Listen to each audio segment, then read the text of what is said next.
Sunod-sunod na bumagsak mula sa langit ang mga ilaw, nagdulot ng kaguluhan sa buong rehiyon. Ang mga yulong, tame dragon, na lumilipad sa himpapawid ay nagsibagsak na parang mga dahon. Hindi pa roon natapos, ang huling kidlat ay tumama na tila ba pupunitin ang kalahati ng kalangitan.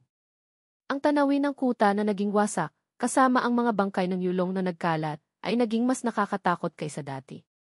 Ang huling kuta ng sangkatauhan, ang lungsod ng takipsilim, ay gumuho sa ilalim ng epekto ng kakilakilabot na mahikang iyon. Isang sinag ng pulang mahika ang mabilis na bumulusok sa lupa, inilalantad ang maringal at makapangyarihang anyo ng sinaunang banal na dragon na ngayon ay tila sumusuko na rin sa mga pangyayari. Nang makita ang tanawin sa kanyang harapan, hindi napigilan ng dakilang banal ang pagkadismaya na maihalong panghihinayang. Kahit ang ninunong dragon, banal na tao, wala ng pag-asa ang ating mundo. Si A2O, ang tagapagtanggol ng oras, ay nagulat habang nagmamadaling lumabas mula sa lagusan ng oras. Walang pag-aalinlangan, lumuhod siya ng may paggalang at iniulat ang kanyang susunod na plano sa harap ng matanda. Ako at ang dragon ng oras ay susunugin ang aming mga katawan, maging ang aming tunay na kaluluwa, upang buksan para sa inyo ang isang daanan ng oras patungo sa nakaraan. Pakiusap, dalhin ninyo ang pag-asa ng aming lahi at lisanin ang panahong ito. Naniniwala ako na sa inyong karunungan, tiyak na maitutuwid ninyo ang kapalaran ng sangkatauhan sa ibang panahon. Puno ng determinasyon ang mga mata ni A2O habang inilalagay ang kamay sa kanang dibdib, tugon sa mga taos pusong salita. Ang dakilang banal ay napabuntong hininga lamang. Sa lahat ng mga ipinagbabawal na Diyos, ang mga pinakamaalam sa hiwaga ng oras ay nakatutok pa rin dito. Tayong lahat ay kabilang sa panahong ito, walang sinuman ang makakatakas. Pagkasabi nito, ibinaba ng dakilang banal ang kanyang setro. Isang malaking puwersa ng mahika ang lumabas mula rito, bumuo ng isang ipu-ipo ng mahika na pumalibot sa kanyang katawan. Libu-libong mga banal na aklat ang sabay-sabay na lumipad sa himpapawid sa ilalim ng mahika ng matandang guro, hanggang sa matagpuan ang pinakamakapangyarihang aklat sa gitna ng lahat.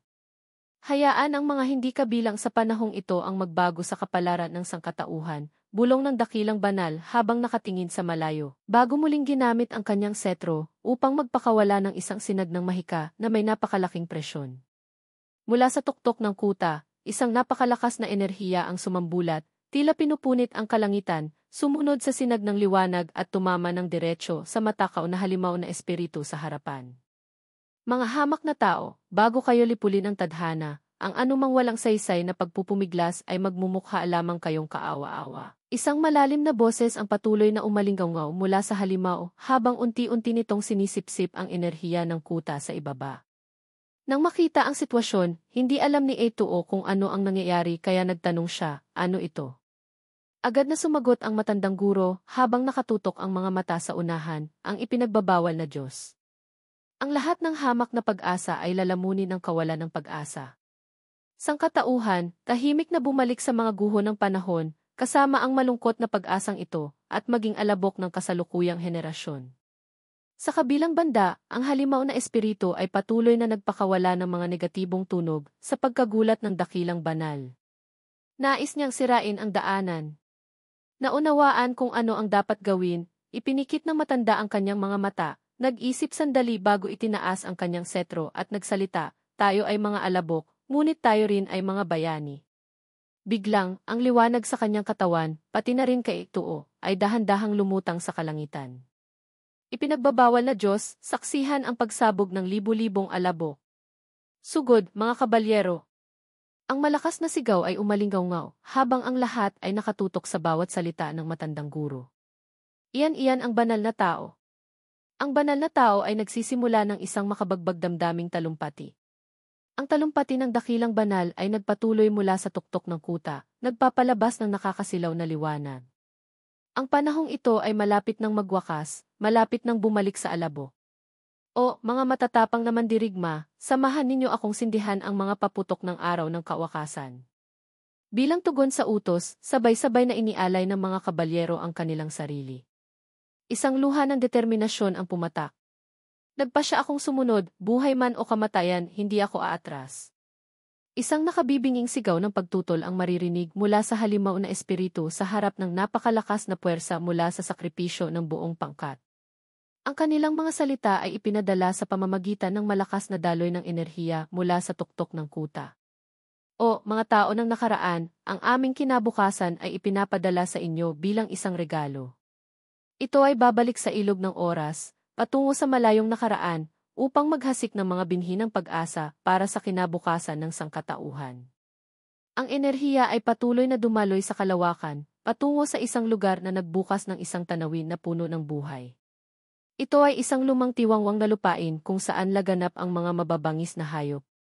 Ang mga Yushai, Beast Tamer, ay umaasa sa iba't ibang uri ng malalakas na kasamang mababangis na hayop upang sakupin ang mundo, magtayo ng mga lugar ng pagtitipon, at tamasahin ang mga nangungunang yaman ng mundo. Ngunit sa labas ng mga lugar ng pagtitipon, puno ng mapanganib na mababangis na hayop, bawat hakbang ay puno ng panganib. Ang ACDE, madilim na ilaw, na lugar ng pagtitipon ay daan-daang taon nang umiira sa mapanganib na tiwangwang na lupain. Ang kasalukuyang pinuno ng kuta ay isang napakalakas na Yushai. Siya ang nagtatag ng mekanismo ng espesyal na pagsasanay para sa mga Yushai sa Yihide na kuta, at ito rin ang susi kung bakit nanatiling matatag ang Ehide sa loob ng daan-daang taon. Ang imahe ng orihinal na pinuno ay dahan-dahang lumitaw. Ang kanyang anyo ay nababalot ng bakas ng panahon, matatag na nakatayo. Sa sandaling iyon, sa loob ng Ehide na lugar ng pagtitipon, si Suhang ay tahimik na nakatingin sa anunsyo sa kanyang harapan. Ang nilalaman ng anunsyo ay ang sumusunod, ang espesyal na kampo ng pagsasanay ng Yushi ay hindi nag-aalaga ng mga tamad. Sinumang lumampas sa 3 taong taning na hindi pa napipisa ang itlog ay direktang ililipat sa pangkat ng mga ngalap. Kung mayroong anumang pagtutol, direktang papatayin. Ang pagiging Yushi ay mapanganib. Mag-ingat sa pagpasok sa kampo. Nabasa ang mga salitang ito, hindi napigilan ni Suhang na hawakan ang itlog sa kanyang kandungan at mapabuntong hininga. Dahan-dahan siyang umupo sa isang kahoy na bowl, hindi binibitawan ang asul na itlog, mahigpit ang hawak. Nagdilim ang kanyang mukha habang iniisip ng may pagkadismaya, bukas na ang huling araw ng 3 taong taning at wala pa ring senyales ng pagpisa. Habang lalo niyang iniisip, lalo siyang walang maisip na paraan upang malutas ang kasalukuyang sitwasyon. Tumingala si Suhang sa langit. Muli siyang napabulong, talagang hindi ako makapapayag. At pagkatapos, isang maningning na liwanag ang pumasok sa kanyang paningin. Nagulat si Suhang at napatanong, "Jiken? Ano iyon?" Mabilis na parang kidlat at hindi inaasahan, isang mahiwagang puwersa ang direktang tumama kay Suhang sa kanyang pagkagulat. Ang itlog sa kanyang kamay ay nahulog mula sa kanyang mga braso nang hindi niya namamalayan. Pagod na pagod si Suhang, nakahandusay sa sahig, katabi ang itlog ng Yuchong, tamed beast. Ipinikit niya ang kanyang mga mata at nakatulog. Napanaginipan ni Suhang na ang kanyang Yuchong ay nagpakita, lumilipad sa kalangitan na may malalaki at matutulis na kuko, napakamakapangyarihan. Lumipad ito paikot at bumalik malapit kay Suhang. Malinaw niyang nakita ang mukha nito, na may nagliliyab na pulang mga mata at isang hilera ng ngipin na nagpapakita ng kapangyarihan. Napanaginipan niyang nakasakay siya sa Yuchong at magkasama silang nakatayo sa isang malaking bato. Hindi nagtagal ang panaginip nang may narinig siyang, "Hoy! Hoy! Hoy!" na nagpatalsik sa Yuchong sa kanyang panaginip. Kasabay nito, nagising si Suhang, hindi pa rin naunawaan kung ano ang nangyayari. Isang boses ang umalinggaw sa kanyang tainga, "Hoy, gising." Isang sinulid ang tumutusok sa kanyang mukha, kasabay ng salitang, "Gising." Minulat ni Suhang ang kanyang mga mata at nakita si Linzen. Sinabi nito, "Dito ka ba natulog kagabi?" Ang mga estudyante ng espesyal na pagsasanay ng Yushi ay walang karapatang manatili sa kuta. Malakas na sigaw ni Linzen, "Bata, sabihin mo.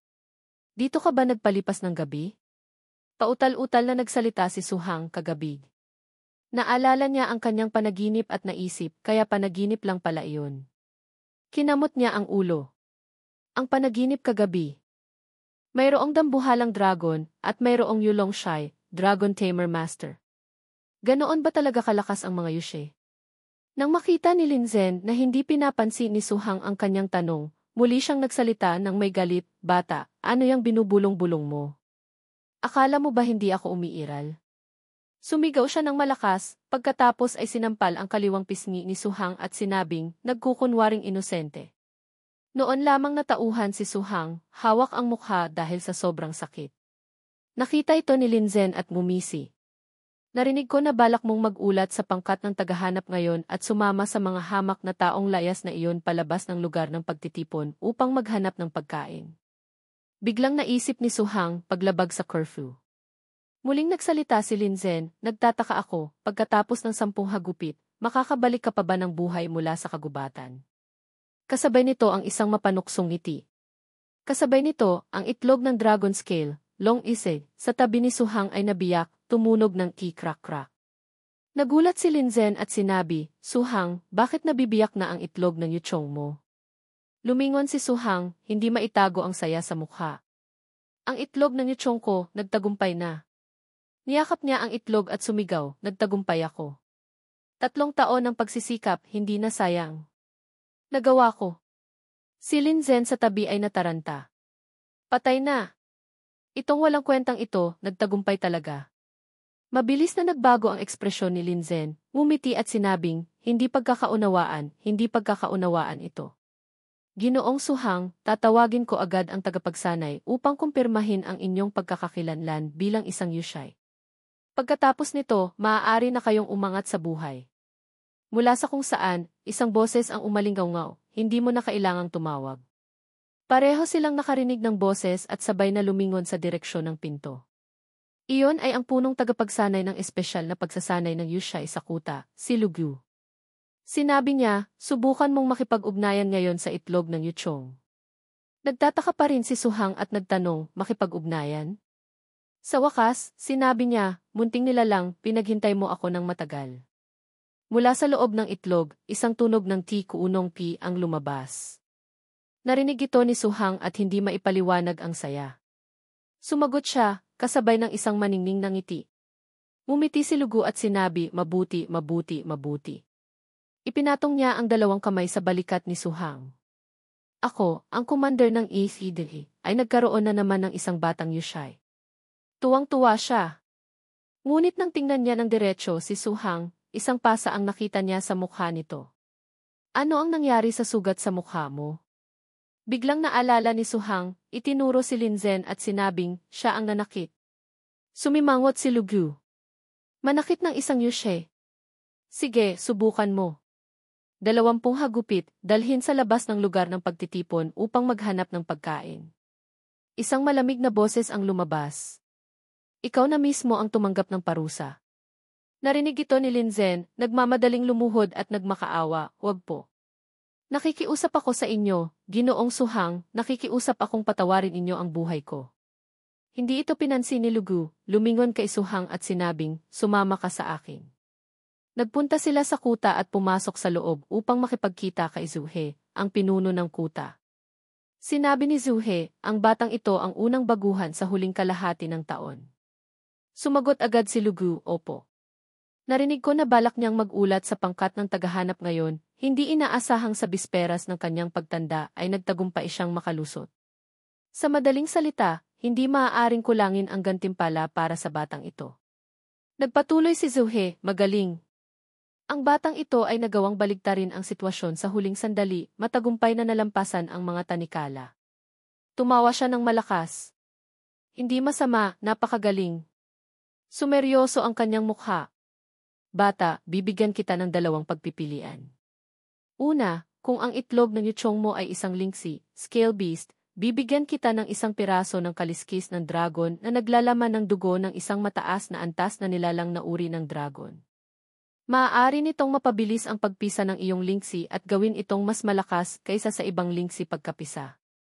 Kasabay nito, may maliit na posibilidad na mahawaan ito ng isang bakas ng dugo ng dragon na lubhang magpapataas sa potensya nito sa hinaharap. Pangalawa, kapag sinanay mo na ang iyong pangalawang yuchong, maaari kitang papiliin ng isa mula sa aking koleksyon. Nag-isip si Suhang, mas mabuti ang 1 ibon sa kamay kaysa 10 sa gubat. Kaya sumagot siya, pinuno ng kuta, sa tingin ko mas angkop ang kaliskis ng dragon. Tumawa ng malakas si Zuhe. Mabuti. Mamayang hapon, ipapadala ko ang kaliskis ng dragon sa iyo. Sana sa hinaharap, hindi mo makalimutan ang iyong orihinal na intensyon at mag-ambag sa lugar ng pagtitipon. Itinaas ni Suhang ang kanyang kamay sa dibdib na may determinasyon. Opo. Sa labas ng EFDNA na lugar ng pagtitipon, bukod sa kuta, nahahati pa ito sa dalawang sona, loob at labas. Ang panloob na sona ay tirahan ng mga mayayaman at may mataas na katayuan, malinis ang kapaligiran. Ang kapaligiran sa panlabas na sona ay masasabing malupit, kabilang sa pinakamababang antas. Ang mga mamamayan ay naninirahan sa panlabas na sona. Mula sa bahay ni Suhang, maririnig ang sigaw, aray, aray, aray. Ate, bitawan mo ako. Ano ba yan? Sumigaw si Suking, alam mo pa palang masakit. Saan ka nagpunta kagabi at hindi ka umuwi? Sumisigaw pa rin si Suhang, aray, aray, aray. Sumigaw si Suking, kaninang umaga, pumunta ako sa labas ng kuta para hanapin ka, pero hindi ako makapasok. Naghintay lang ako sa malaking tarangkahan hanggang sa mainip ako. Alam mo bang pag-uwi mo, puputulin ko ang tainga mo. Habang pinapagalitan ang kapatid, may kumatok sa pinto. Lumingon si Suking at sumigaw, sino yan? Itinulak ni Zhang Cheng ang pinto at pumasok. Magandang araw, Ginoong Suhang. Ito ang ipinadala ng pinuno ng kuta. Pakiingatan po ito. Naway swertehin kayo at maging matagumpay ang pag-angat ng antas ng inyong yuchong. Parehong nagulat sina Suhang at Suking nang makita ang gamit. Nanlaki ang mga mata ni Suking. Pag-angat ng antas ng yuchong. Lumingon siya at niyakap si Suhang. Munting Huan, nagtagumpay ka na. Napakagaling. Kung malalaman ni nanay at tatay na nagtagumpay ka, tiyak na matutuwa sila. Hindi na sayang ang pagbenta natin sa ating lumang bahay. Ang kapatid ko, sa wakas, ay magiging isang mahalagang tao na. Niyakap ni Suhang ang kanyang kapatid na si Suking at sinabing, ate, mayroon pa tayong mga bisita. Puno ng pangamba ang mga mata ng magkapatid habang nakatingin sa pinto. Nakita nila si Weya na may dalang mga ginto at pilak na gamit na pumasok. Nang makita ito ni Suking, medyo nalito siya. Biglang may naisip, pautal-utal na sinabi, bigla kong naalala, kailangan ko pang pumasok sa trabaho. Mabilis siyang tumakbo papunta sa pinto, itinulak ito palabas, hindi nakalimutang lumingon at magbilin, munting hang, asikasuhin mong mabuti ang mga bisita. Mauuna na ako. Nagmamadali niyang isinara ang pinto, kumalabog ito. Sa sandaling iyon, dalawang lalaki na lamang ang natira sa silid. Tinitingnan ang anino ni Suking na kasasara lang ng pinto, medyo nalito rin si Suhang. Hindi alam kung ano ang sasabihin, kaya napilitan siyang umiti at lumapit sa mga gamit na dala ni Weya. Kinuha niya ang isang gamit, tiningnang mabuti at nagtanong, ito ba ang kaliskis ng dragon? Tiningnan niya ang gamit sa kanyang kamay, nagliwanag ito, labis siyang nagulat. Ang kaliskis ng dragon ay lumutang sa hangin sa harap ng mga nagtatakang mata ni Suhang. Isang aklat, isang sikretong manual ang lumitaw. Ang mga salita ay, Ritual ng pagbabagong anyo ng dragon, Lingxi, Scale Beast, Longxi, Dragon Beast, Longzhong, Dragon Species, Longde, Dragon Scale, Yilongxu, Dragon Blood. Medyo tulala si Suhang nang makita ito. Makalipas ang ilang sandali, bumalik siya sa katinuan at sumigaw, salamat. Biglang may pumasok na tanong sa isip ni Suhang. Ang Lingxi na nagiging dragon ang Longshexi, Dragon Snake Beast, kapag lumaki ay pinakamapanganib, madaling makakasira ng isang maliit na lugar ng pagtitipon. Ang nasa kamay ko na katamtamang mapanganib na Lingxi ay ibang-iba. Tiningnan ni Suhang ang dalawang gamit sa kanyang harapan. Muling pumasok sa isip niya ang ideya, ang Yilongxu, Dragon Blood, mukhang medyo katulad ng ugat ng Zihe, Violet Seed, hindi ko alam kung may epekto ba ito. Naalala niya si Zuhe at ang mga kakaibang gamit na ibinigay nito. Kahit na ang henyong dalaga na napakatalino noon, nasa huli ay nagpagulat sa pinuno ng kuta at kinuha bilang disipulo, personal na tinuruan, ang unang itlog ng yuchong na napisa niya ay mataas lamang ang antas ng panganib. Puno ng determinasyon ang mga mata ni Suhang, iniisip kung makakapisa ako ng isang Longshexi, baka. Nagmamadali siyang tumakbo papunta sa botika, nagbayad para sa ilang mga gamit na kailangan niya, iniisip kung paano gamitin ang mga ito. Baka maging disipulo rin ako ng pinuno ng kuta. Umuwi siya, nagmamadaling pumasok sa silid, gumamit ng pluma upang gumuhit ng isang lihim na daanan, inilagay ang kaliskis ng dragon sa gitna, at sinimulan ang ritual. Sa wakas, ang kaliskis ng dragon ay nagpakita ng tunay na anyo, na biyak mula sa itlog. Tiningnan ni Suhang ang kaliskis ng dragon na lumitaw sa kanyang harapan, pagkatapos ay biglang nawala ang liwanag. Ang kaliskis ng dragon ay muling pumasok sa loob ng balat ng itlog. Lumapit si Suhang, narinig ang tunog ng kalampag-kalampag at pagkatapos ay crack-crack. Medyo nagulat siya, hindi niya maintindihan kung ito ba ay Lingxi o Longshexi. Kinabukasan, sa palaruan ng pagsasanay, ang mga sundalo ay sama-samang nagsasanay ng martial arts sa ilalim ng pamumuno ni Lugu. Napaka-istrikto niya, makikita ang determinasyon sa kanyang mga mata habang pinagmamasdan ang mga sundalong nagsasanay. Nagbulungan ang mga sundalo sa ibaba, hindi pa napipisa ang itlog ng yuchong ng batang si Suhang pero 4 na araw na siyang hindi dumadalo sa pagsasanay. Sumagot ang isa pang sundalo, baka patay na sa bahay niya iyon. Pagkatapos ay tumawa ng malakas. Isang hamak na nagkakamit ng tagumpay, hintayin na lang natin si General Lu na parusahan siya. Ang mga mata ni Lugu ay nakatutok sa tarangkahan ng pagsasanay. Nang makita si Suhang na pumapasok, hindi niya napigilang magulat at nagsalita, "Oh, magandang araw, bata." Sa wakas, naisipan mo ring dumalo sa espesyal na pagsasanay? Narinig ng mga sundalo ang boses at sabay-sabay na lumingon sa direksyon ng tarangkahan ng pagsasanay, muling nagbulungan. Tapos na. Si Suhang, patay na talaga siya ngayon. Mabilis na nagpaliwanag si Suhang, "General Lu, ang pagliban ko sa pagsasanay ay dahil sa hindi maiiwasang pangyayari." Sumagot si Lugu, "Oh? Anong dahilan? Mas mabuti kung mayroon kang makatwirang paliwanag." Narinig ito ni Suhang at agad na sinabi, "Halika rito, munting nilalang." Mula sa kanyang backpack, dahan-dahang inilabas ng munting nilalang ang ulo nito, ipinakita ang 2 mata, bago umakyat sa balikat ni Suhang, lumingon sa lahat, at mumiti ng alanganin, hindi alam kung ano ang sasabihin kundi kunong, kasabay ng isang maningning na ngiti.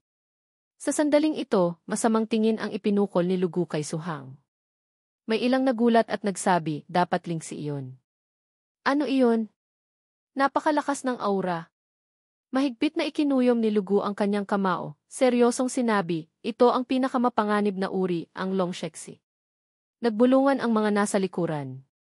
Sinabi ni Lugu, sumama ka sa akin, kakausapin natin ang pinuno ng kuta. Isang malakas na kalabog sa mesa.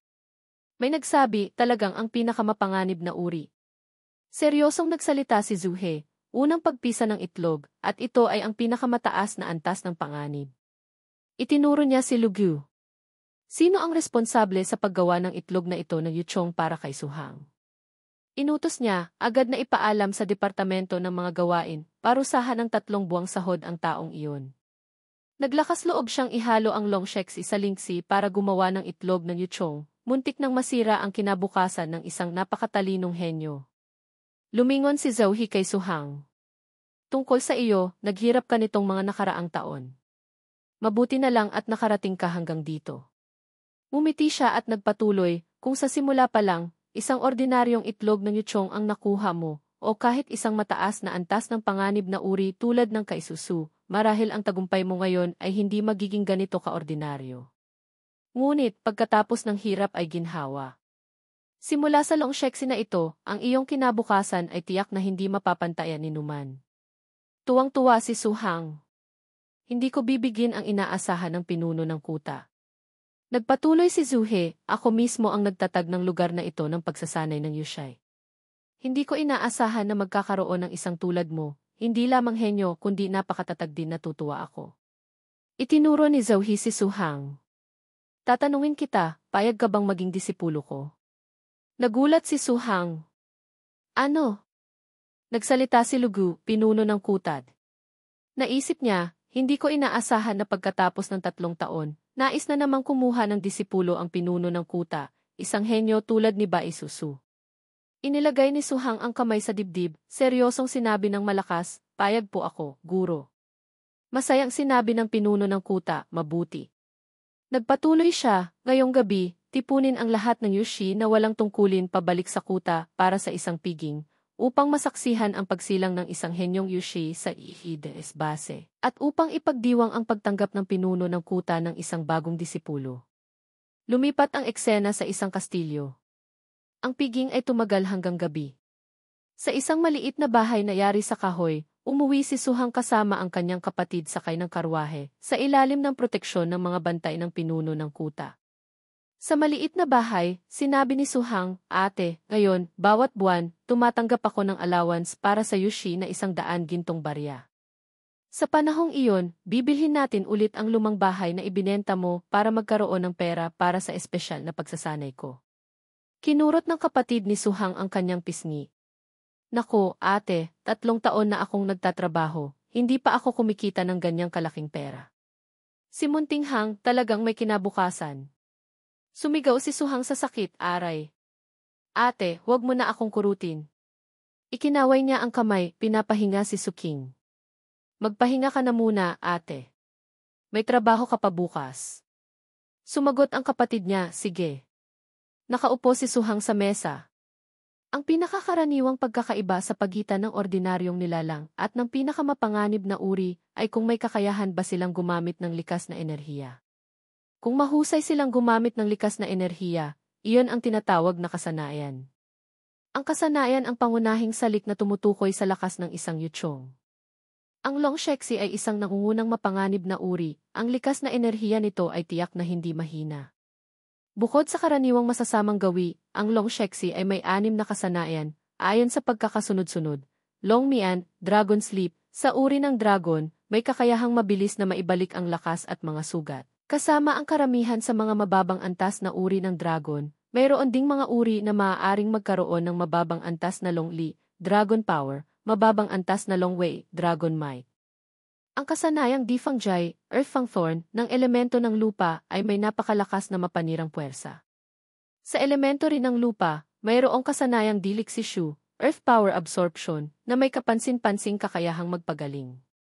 Ang kapansin-pansin ay kapag pinagsama ang Dilixishu at Longmian, ang sigla ng Longshexi ay magiging napakatibay, masasabing ito ay isang munting matibay na hindi namamatay kahit paulit-ulit na saktan. Sa wakas, ang napakalakas na kakayahang Isinyan-Tuksi, Evil Breath, sa elemento ng kadiliman, ito rin ang pinakamalakas na kasanayan ng Longshexi, na may mapanirang puwersa na halos katumbas ng mababang antas na Longxi, Dragon Breath. Inilagay ni Suhang ang kamay sa baba, tiningnan ang Longshexi. "Bata, naniniwala akong magiging napakalakas kang yutsong." Biglang lumaki ang Longshexi, nagulat si Suhang. Naisip ni Suhang, ang bilis ng paglaki ng mapanganib na uri ay talagang hindi masusukat ng karaniwang batas. Sumikat ang araw sa mga gusali. Sa silid pagsasanay ng Yushai, pinuri ng pinuno ng kuta si Suhang. "Ang likas na potensyal ng iyong Kisi, Snake Beast, ay napakalakas." Idinagdag niya, "Iminumungkahi kong suriin mo ang lakas ng likas na enerhiya nito sa lahat ng 3 elemento, pagkatapos ay pumili ng isa roon para sa pangunahing pagsasanay." Itinaas niya ang kanyang pulang singsing. "Ang pangunahing elemento ko ay ang elemento ng kadiliman." Nagtanong si Suhang, "Ito ba ang Yuyin Beast Seal ninyo, guro?"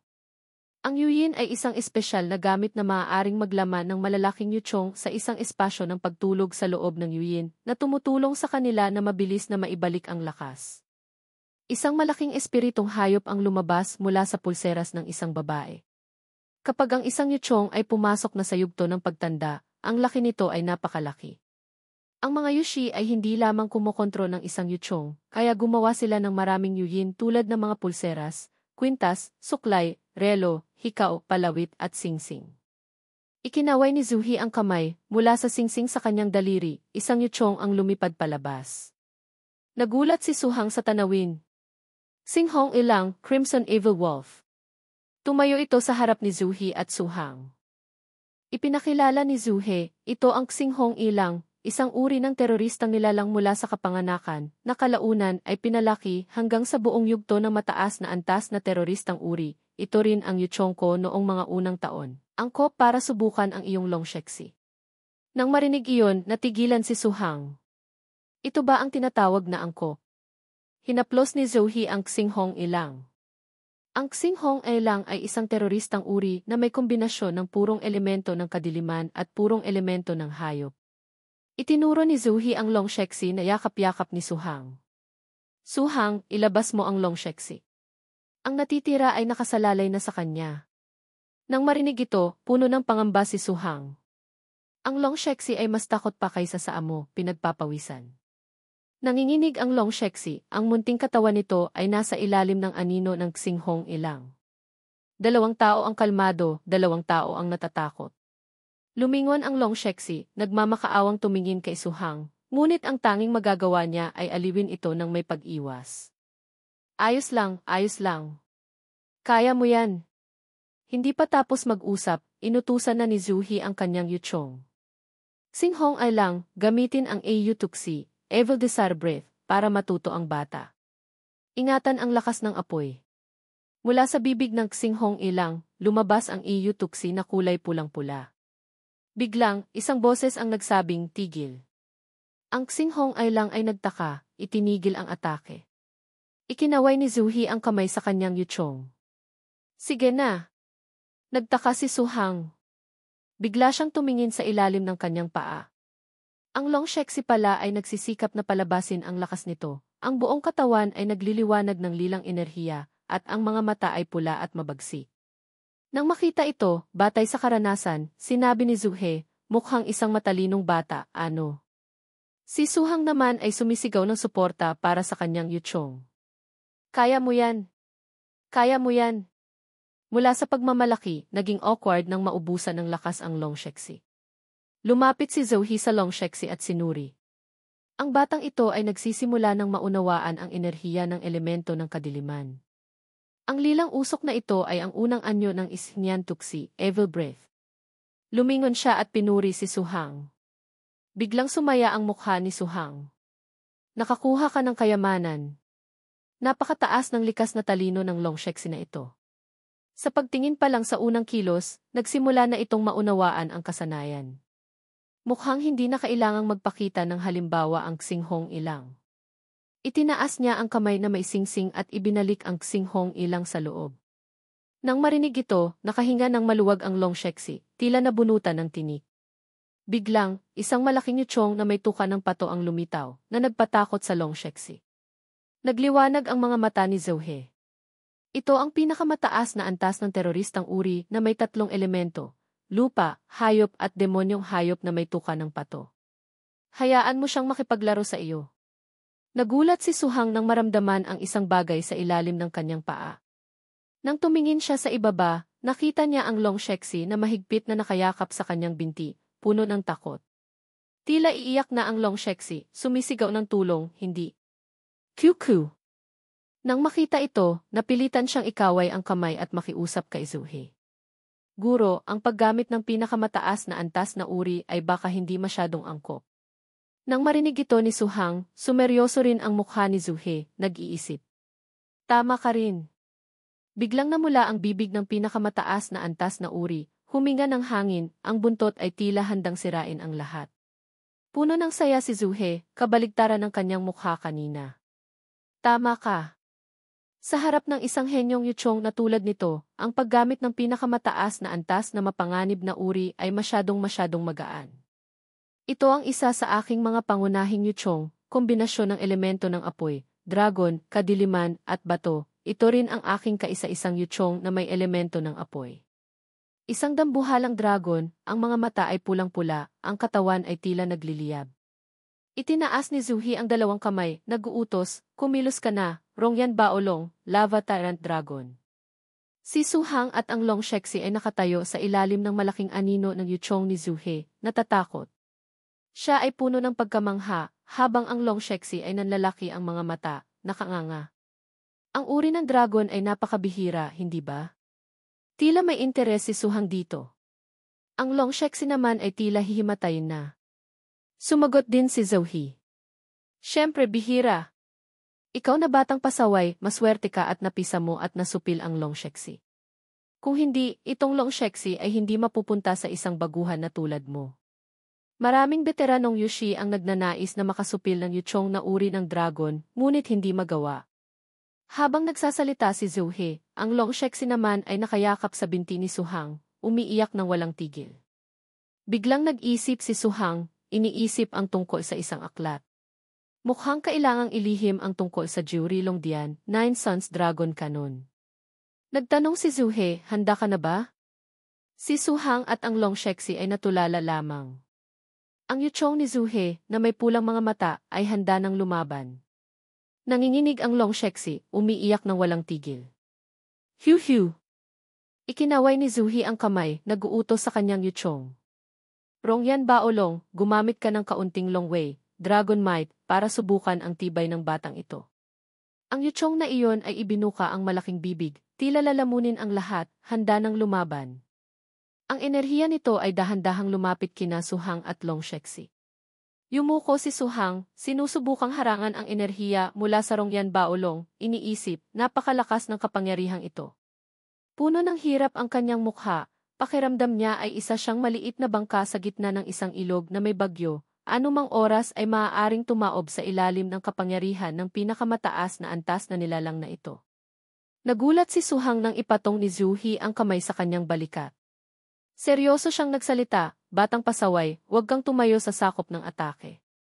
Nagulat si Suhang. Ang kapangyarihan ay nawala na. Nagdilim ang kanyang mukha, puno ng pag-aalala. Gaano ba talaga kalakas ang uri na ito? Pareho silang tumingin sa isang direksyon. Nagulat si Zuhi. Pagkatapos ay naging interesado ang kanyang ekspresyon. Ang munting nilalang, nagawa pa ring makalaban. Si Suhang naman ay puno ng pag-aalala habang pinagmamasdan ang Long Shexi na nagsisikap na labanan ang kapangyarihan ng Rongyan Baolong. Sa harap ng eksenang iyon, nagdagdag ng kaunting panggatong si Zuhe, nag-uutos, Rongyan Baolong, dagdagan mo pa ng kaunting kapangyarihan. Ang Rongyan Baolong, tila narinig ang utos, ay nagdagdag ng kapangyarihan. Ang katawan nito ay naglabas ng lilang kulay, napakabagsik. Sa harap ng kapangyarihan ng kalaban, sinikap ng Long Shexi na tiisin ang kakilakilabot na enerhiya na dumarating. Si Suhang naman ay tila sumisigaw ng suporta para sa kanyang Yuchong. Kalmadong sinabi ni Zuhe, ang Long Shexi ay nakakalaban pa rin. Bigla siyang nagulat, tila may nakitang hindi kapanipaniwala. Ito ay T. Ang katawan ng Long Shexi ay naglabas ng enerhiya. Natuwa si Zuhe nang makita ito. Kahit na napakahina pa rin, ang batang ito ay maaaring gumamit ng mababang antas na Long Wei, Dragon Might, upang harapin ang katamtamang antas na Long Wei ng Baolong, Tyrant Dragon. Talagang isang hindi kapanipaniwalang likas na talino sa uri ng dragon. Sa hinaharap, maaaring masira nito ang mga tanikala ng teroristang uri, hindi malayong mangyari. Nang marinig ang sinabi ng guro, hindi maipaliwanag ang saya ni Suhang. Masaya siyang sumigaw ng suporta. Ganoon kalakas? Puno ng pagmamalaki ang kanyang mukha para sa kanyang Yuchong. Biglang, tila may naalala si Zuhe. Nga pala. Lumingon siya, masayang nagtanong kay Suhang, alagad, nagamit mo na ba ang 2 kaliskis? Sumagot si Suhang, nang ipinadala ninyo ang mga iyon, ginamit ko agad. Nang marinig iyon, tahimik na sinabi ni Zuhe, mukhang napakaganda ng pagsipsip ng batang ito sa espesyal na sangkap ng 2 kaliskis ng dragon. Nagtagumpay pang ang manahin ang kaunting dugo ng lahi ng dragon sa mga kaliskis na iyon, kaya't ang likas na talino nito sa uri ng dragon ay higit na nalampasan ang 2 pang likas na talino. Narinig ni Suhang ang sinabi ni Zuhe at nagulat, tiningnan ang Long Shexi na nagsisikap na labanan ang Rongyan Baolong. Para sa iyo, Ti. Narinig ang boses, lumingon si Suhang, ang mukha ay nagliliwanag habang tinitingnan ang aklat na ibinibigay ni Zuhe sa kanya. Ang paraan ng pagsasanay at mga diskarte, inayos ko na para sa iyo. Ginamit ko ang paraan ng espiritual na pag-ukit upang iprinta ang aklat na ito, idinagdag ko rin doon ang pangunahing paraan ng pagsasanay ng espiritual na balaraw na pinakaangkop sa iyo. Ibinigay ni Zuhe ang aklat kay Suhang. Malinaw na makikita sa kanyang mga mata ang inaasahan niya para kay Suhang. Hawak ni Suhang ang aklat, labis na nasasabik, naniningkit ang mga mata. Wow! Hindi rin nakalimutan ni Zuhe na paalalahanan ang kanyang alagad.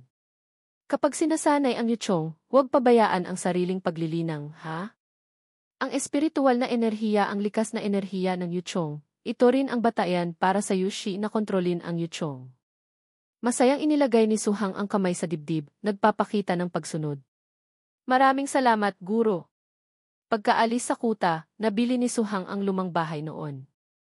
Nang malaman ng kabilang partido na si Suhang ay naging isang Yushai, naging mas magalang ito. Nakatayo si Suhang sa harap ng isang malaking bahay, kasama ang may-ari nito.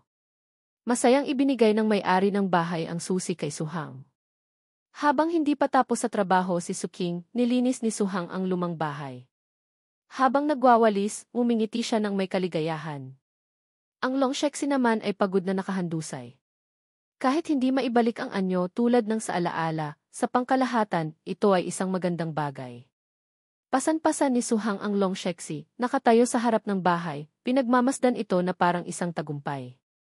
Hindi pa na ipapaalam kay Suking, nagpa siya si Suhang na pumunta sa lugar ng trabaho ng kanyang kapatid upang sunduin ito pauwi at bigyan ng sorpresa. Tinapik-tapik niya ang pisngi ng Longshexi. Tara na, sunduin natin si ate pauwi. Ang Longshexi ay masunuring nakahiga sa likod ni Suhang. Habang tumatakbo ng masaya, humuhuni siya. Sa kung saan, may dalawang mabangis na hayop, ang mga mata ay pula, tila gustong mangagat. Sumigaw ang isang babae. Narinig ang sigaw, biglang natigilan si Suhang. Ang boses na ito ay T. Tumakbo siya papunta sa direksyon ng sigaw. Kapatid. Puno ng pag-aalala ang kanyang mukha. Nanginginig si Suking, natatakot sa dalawang aso na papalapit sa kanya. Tatlong lalaki ang lumitaw, pinangungunahan ni Kuzeng Tian, nakatayo sa likod ng mga aso, ang mukha ay puno ng masamang balak, gustong mang-asar. Nagsalita ang pinuno na si Kuzeng Tian, magandang Su, bakit ka tumatakbo? Hindi nangangagat ang mga aso ko. Ang dalawang aso ay patuloy na tumatahol kay Suking. Puno ng panlilin lang ang kanyang sinabi, gusto lang nilang makipaglaro sa iyo. Ikinakaway ni Suking ang kamay, sinusubukang paalisin ang dalawang aso. Yay! Ang dalawang aso ay patuloy na lumalapit, tumatahol sa kanya. Ang lalaki naman sa gilid ay tuwang-tuwa. Muling nagsalita si Kuzeng Tian, tinitingnan si Suking ng may pagnanasa. Ang dalawang kasama niya ay tila naglalaway. Kung papayag kang lumabas kasama ko ngayong gabi, hindi ka guguluhin ng mga aso ko. Sakto namang dumating si Suhang, narinig ang sinabi, nagdilim ang kanyang mukha. Hawak niya ang isang bato, sumugod kasama ang Longshexi. Lumingon ang tatlong lalaki na tigilan. Walang anumang dagdag na kilos si Suhang, tumakbo papunta sa dalawang aso, pinukpok ang ulo ng isa, dumugo ito. Tumakbo siya papunta sa kanyang kapatid, inilagay si Suking sa likuran niya, handang bigyan ng leksyon ang mga lalaking iyon. Nakita ng tatlong lalaki ang aso ni Suhang na patay na nakahandu sa isasahig, nanginginig sila. Galit na sumigaw si Suhang sa kanila, hoy ko. Ikaw na hamak na nasa kalsada, layuan mo ang kapatid ko. Huwag mong isipin na dahil ang tatay mo ay tagapamahala ng plantasyon, lahat ay kailangang igalang ka. Tiningnan ni Kuzeng Tian ang kanyang mahal na aso nang may panghihinayang. Ang aking zali. Binaliwala niya ang sinabi ni Suhang. Sa sandaling ito, itinaas niya ang kamao, galit na sumigaw, munting halimaw, naglakas loob kang saktan ang aking zali.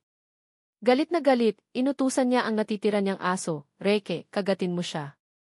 Ang aso, puno ng kabangisan, ipinakita ang matutulis na pangil, ang bibig ay tumutulo ang laway, sumunod sa utos. Sumugod si Reke papunta kina Suhang at kanyang kapatid. Walang anumang pag-aalinlangan. Nagulat si Suhang. Ang Longshexi at si Suking ay nag-aalalang tumingin sa aso na patuloy na tumatakbo papunta sa kanila. Sinabi ni Suking mula sa likuran, munting hang, tumakbo ka na. Tumalo ng aso, sumugod papunta sa kanila, ibinuka ang malaking bibig na tila lalamunin sila, kasama ang matutulis na kuko at pulang mga mata, napakatakot. Ipinikit ni Suhang ang mga mata, itinaas ang isang kamay upang harangan ang aso na papalapit sa kanya. Naintindihan ng Longshexi na malapit nang mapahamak ang kanyang yushay, nagbago rin ang kulay ng kanyang mga mata, nagbago rin ang kanyang ekspresyon.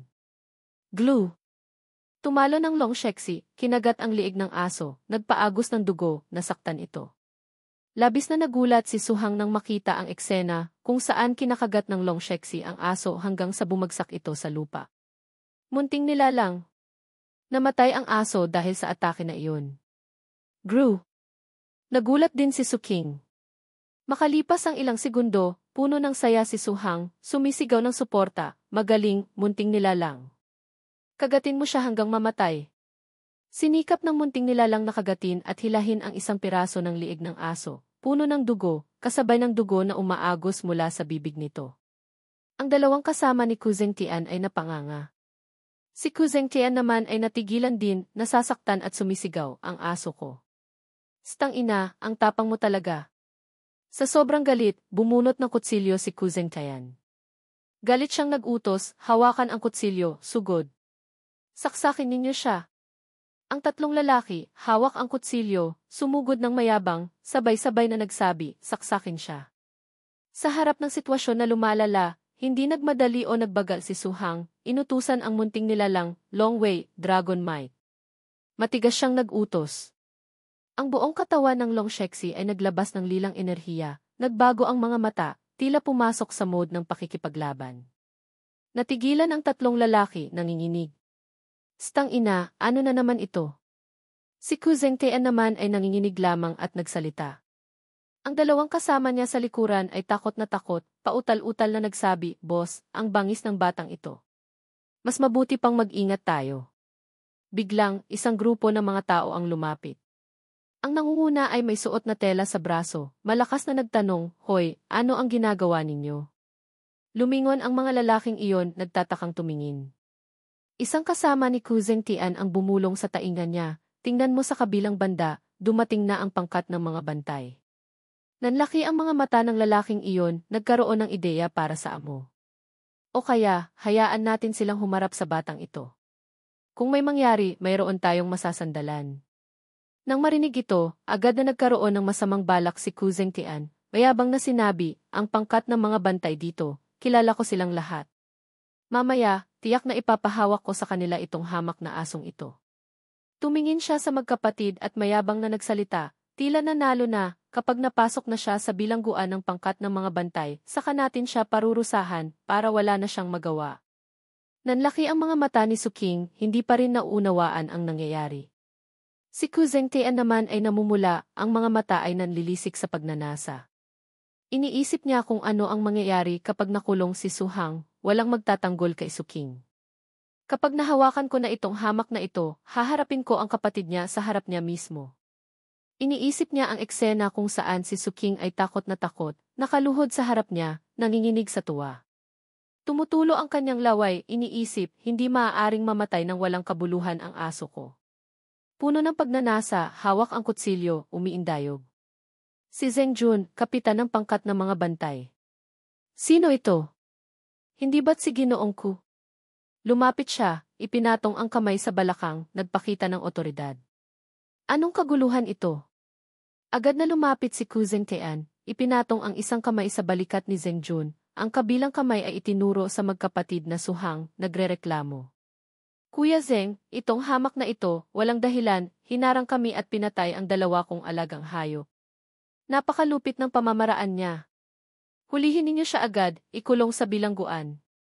Puno ng yabang na itinuro ni Kuzeng Tian.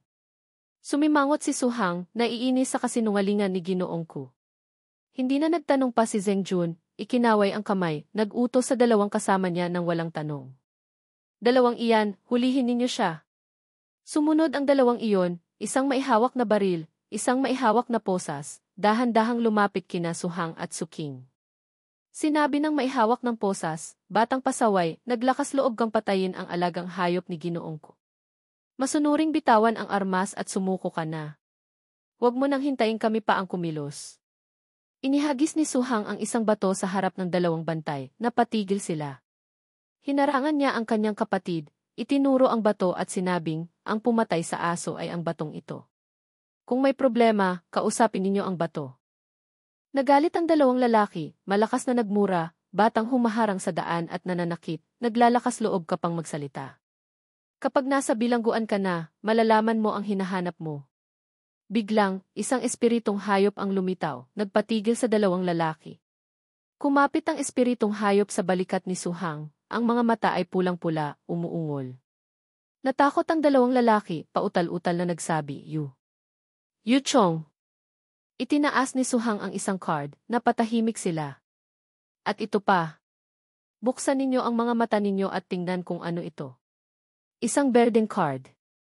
Napanganga sila sa gulat, bumulong, ito IT. Natakot sila, lumingon kay Zheng Jun. Hip! Nagdilim din ang mukha ni Zheng Jun, iniisip, kamakailan lang, may isang usap-usapan na ang pinuno ng kuta ay kumuha ng bagong disipulo. Siya kaya iyon? Hawak niya ang baril, handang bumunot. Itinaas ang kamay sa langit, isang putok, bang. Bang, nagpatakot sa mga tauhan sa likuran niya. Sumigaw siya ng malakas, walang hiya. Itinutok ang baril sa direksyon ni na Kuzeng Tian. Kuzeng Tian, naglakas loob kang kasama ng iba na magdala ng aso para humarang sa daan at manakit. Sobra na iyan. Hulihin ninyo siya agad. Kung maglakas loob siyang lumaban, direktang patayin. Nagtataka si Kuzeng Tian, hindi maintindihan ang nangyayari. Ha! Ganoon na lang, napusasan ang kanyang mga kamay. Nagrereklamo siya, Kapitan Zeng, ako ang biktima. Nagkakamali po ba kayo? Si Suhang at ang kanyang kapatid ay kalmadong pinanood silang nag-aaway. Patuloy pa ring nagsasalita si Kuzeng Tian para makalaya. Kapitan Zeng, ang tatay ko ay si Kuding Kwan, tagapamahala ng plantasyon bilang limad. Tinuruan ka ng magandang asal ang tatay mo, pero ikaw. Hindi pa tapos magsalita, nasampal na siya, namula ang pisngi, nabungi pa ang ngipin. Inutusan ni Zeng Jun ang mga tauhan, naglakas loob pang magsalita. Saktan ninyo siya. Sumunod ang dalawang iyon. Opo. Sinugod nila at binugbog ang lalaking ko. Sa pagkakataong iyon, lumapit si Zeng Jun, humingi ng paumanhin, ngumiti at kinausap ang bida. Ginoong Su, itong lalaking ito, naglakas loob pang magdala ng aso para manakit. Mabuti na lang at kumilos kayo ng may katarungan, kung hindi, hindi ko alam kung ano ang mangyayari. Tumawa siya ng malakas. Tinaasan ng kilay ng bida at sumagot, haha, kayong tatlo, marunong din kayong makiramdam.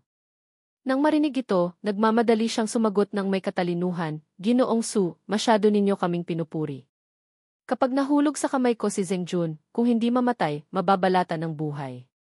Ginoong Su, nasiyahan po ba kayo? Sumagot lamang siya, pansamantalang tinatanggap ko. Kahit mamatay man siya sa lugar mo o hindi, paglabas ko, tiyak na hahanapin ko pa rin sila. Ang lalaking Zeng ay masunuring nakinig.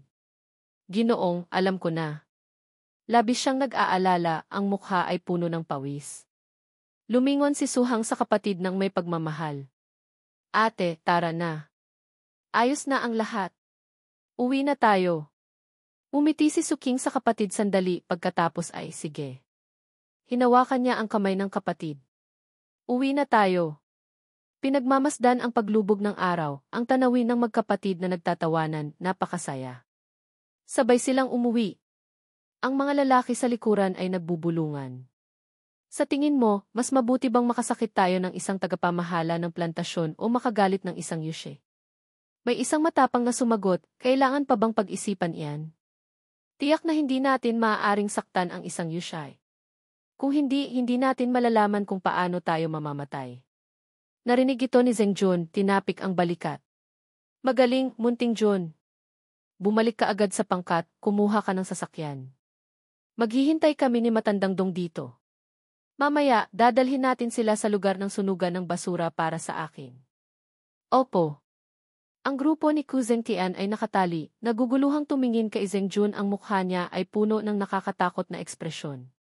Direktang hinayaan silang hindi magsalita, ngunit naiintindihan ng lahat ang ibig niyang sabihin, hayaan silang magpakamatay. Sa kabilang banda, nakauwi na ang magkapatid. Si Suking ay tuwang-tuwa na parang bata, sumisigaw, "Uhu! Ang galing! Hindi ko inaasahan na makakabalik pa tayo dito." Nagliwanag ang kanyang mga mata sa tuwa. Parang panaginip lang. Tiningnan ni Suhang ang kanyang kapatid, ngumiti, ibinigay ang susi sa kanya. Huwag kang masyadong ma-excite.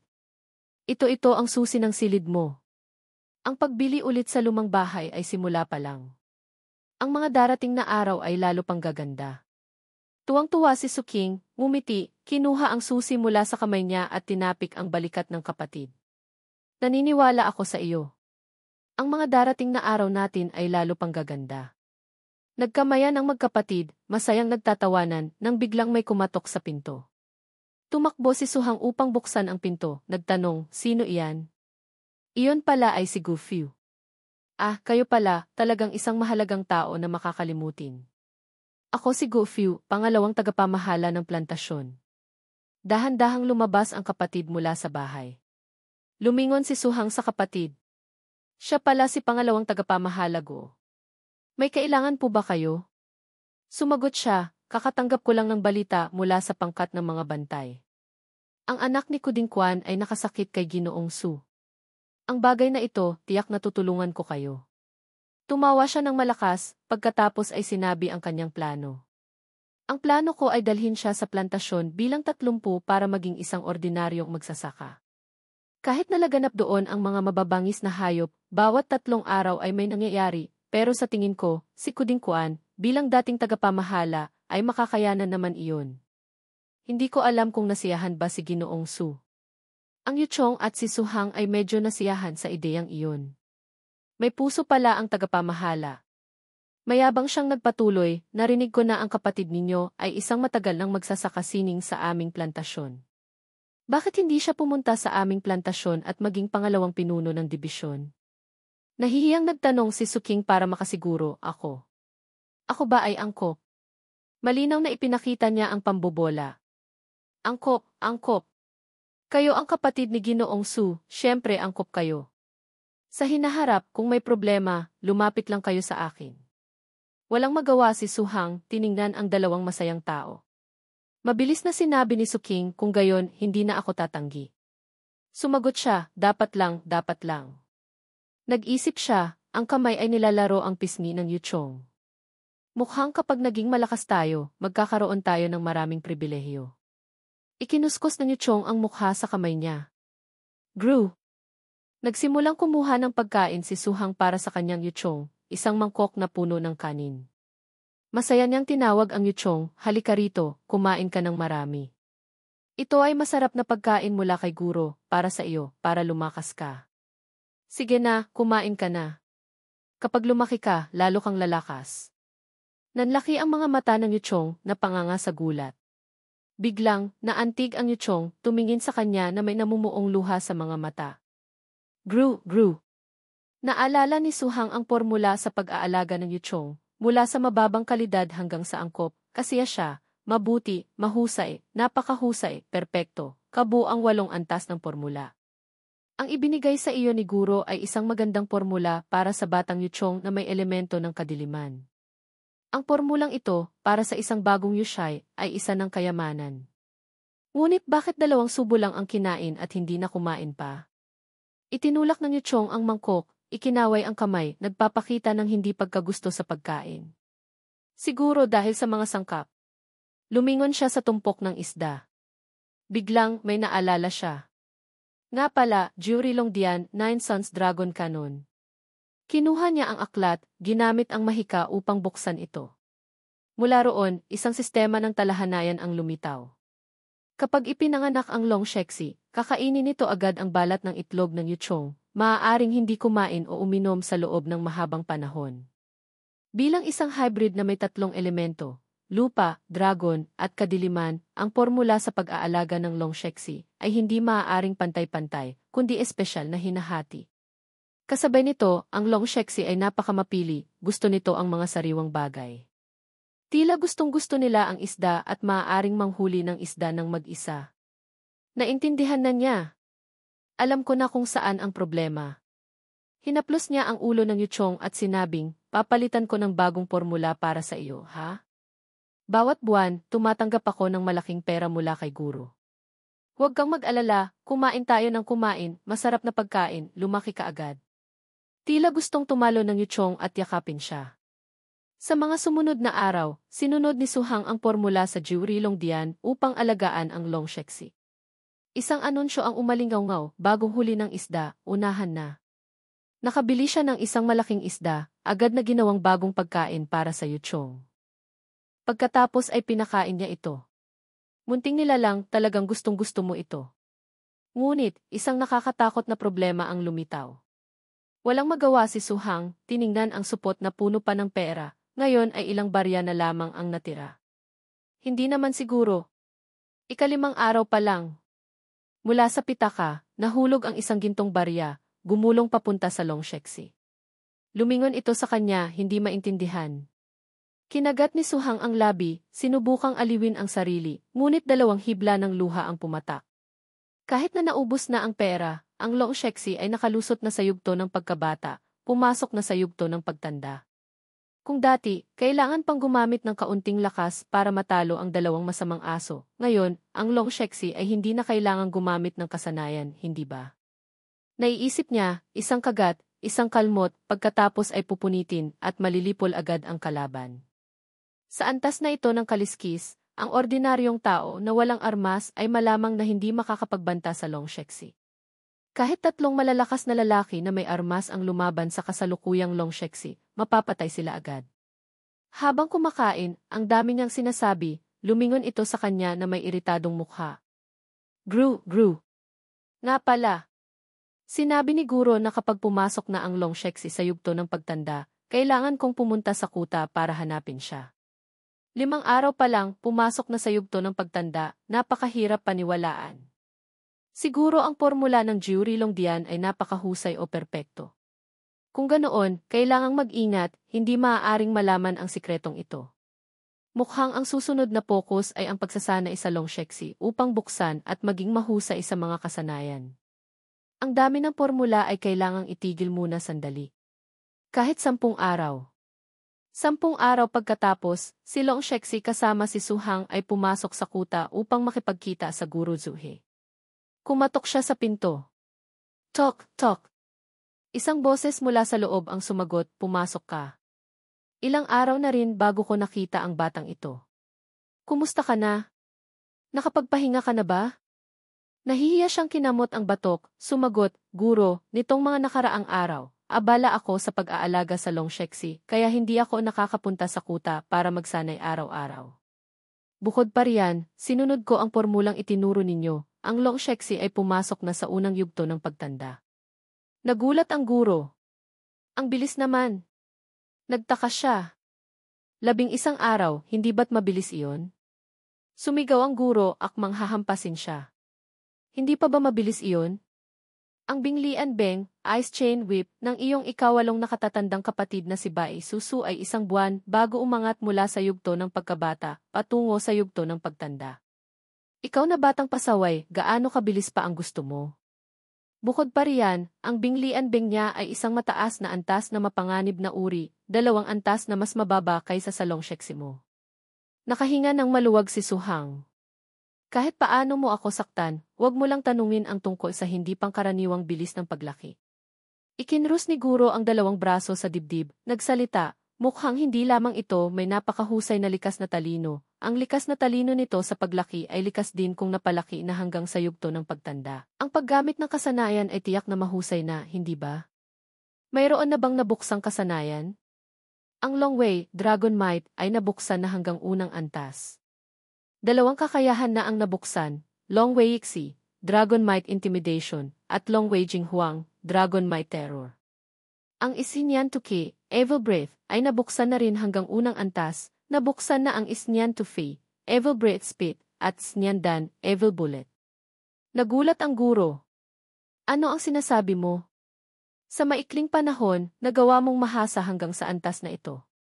Tuwang-tuwa si Suhang, naniningkit ang mga mata, sumagot, Guro, lahat ito ay dahil sa epektibong pagtuturo ninyo.